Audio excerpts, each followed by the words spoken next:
What's up, folks? This is Leon coming at you with another YouTube video. Okay, so today we're talking about choices in life.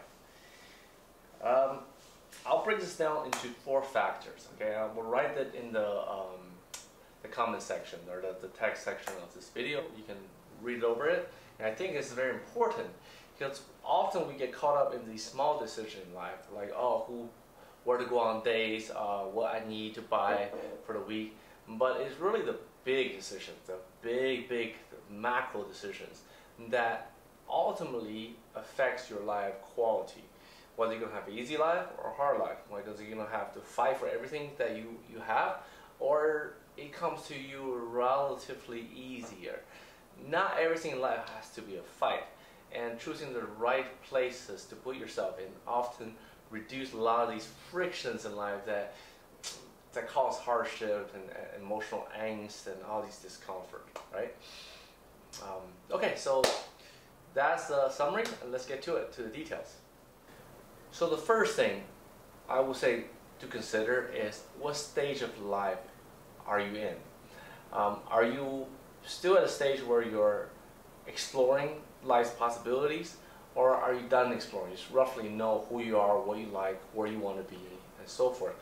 Now, if you are still explorative stage of your life, and I don't assign age to it, because some people can be done with the explorative stage very early, and some people can drag it out to their 50s and 60s. But if you're in that stage, what I recommend you to do is go somewhere that is highly cosmopolitan.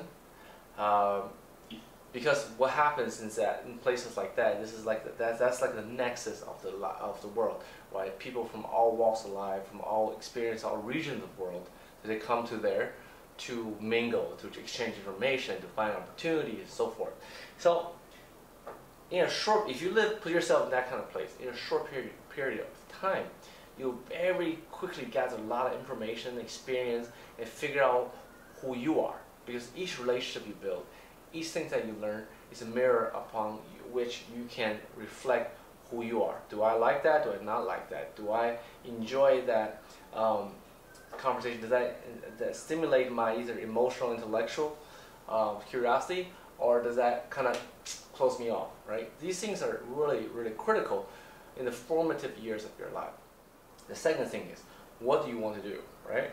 If you're a scientist, especially if you want to do research, I would say that, US, Europe would be great. But if you're, for example, you're a scientist who want to do more applied science, I mean things that not just research, but put that thing into actual practice, then I would say US and China would be a better choice than Europe. If you're a businessman, for example, then your natural inclination is to go somewhere where there are a lot of new opportunities. For me, I am an entrepreneur. I don't have a lot of capital. I don't like to do that money-raising game. So for me, I stay away from markets like China, US, where it takes a lot of money and a huge network to get into a business, right?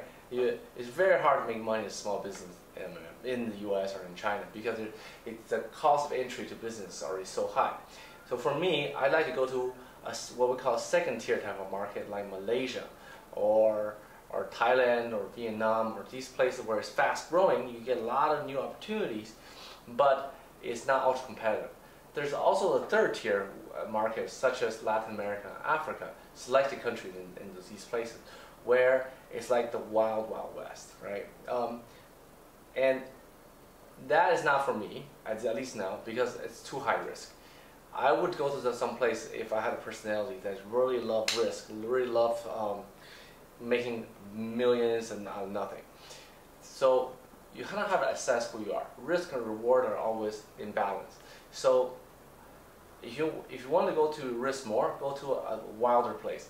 If you want to risk less, then go to a more developed place. So the third thing is cultural fit.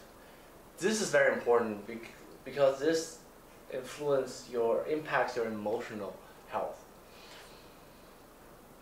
I would say this: if you live in a country where you feel like there's something off, like you don't belong there, then my suggestion would be to go somewhere else. What's great about the 21st century is that it is so easy, so cheap, and so accessible for someone of a different culture to move to a new country and start scratch. You can teach English just to get started. I see a lot of expats from Europe and US. They would, who basically feel out of place in their own part of the world, will come to China and teach English just to get their feet on the ground and get an income. Then from there they build their network and they move up, right? Get a better job or start their own business. And you can do the same thing in many parts of the world. There's always a skill that you can market, even if just cooking or serving tables. And through that way you can explore, okay, where am I a cultural fit? Some people are fit more toward the older world. Some more fitted to their personality and their aspiration and everything about them fits toward the newer world. So you have to find a place that really fits you. Okay, we're at the end of our video. I just want to repeat these 3 points. 1 is what life stage you're in. 2 is what is your career aspiration. And finally, what is your cultural values. Having a good understanding of these 3 will help you choose the right place to live out your life.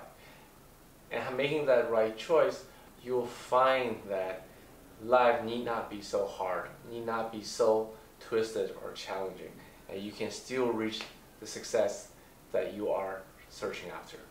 Good luck and survive the COVID-19, and see you in the next video. Bye-bye.